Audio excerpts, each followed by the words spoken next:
TaffMan a chychwyn perthynas newydd yn Gymraeg. Right, I've got to send Emrys and accounts this email about the month's spending. I know he's a fluent Welsh speaker.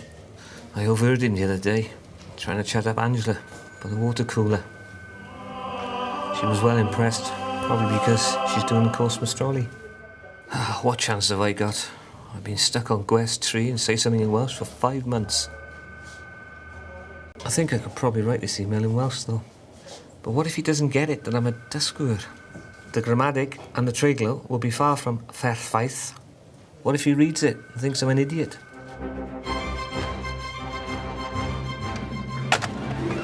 Le mae Nigel Roberts os gwelwch yn dda? Mae fe i'r de, 2 llawr lan. Yeah, I better write it in English. He'll take it more seriously that way.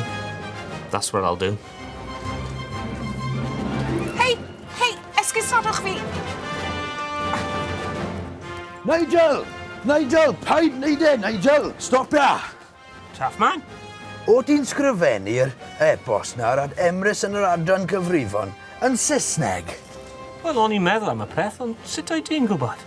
Nigel, pan o ti'n e-bostio pobl sy'n siarad Cymraeg yn rigl, mae'n bwysig iawn i ti dweud dy fod i'n dysgu Cymraeg.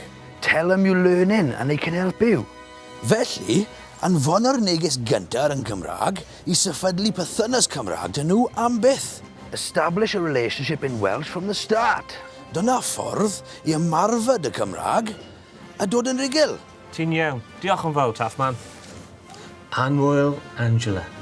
Hoffa ti fynd i mwchyn di nos Wener am diod efo fi. Taclus, dim problem, cyfaill, dim problem.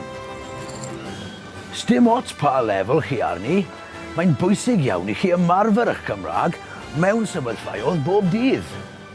Dyna siwd i ddod yn rigl. Cofiwch, allai ddim bod na bob tro i'ch helpu chi.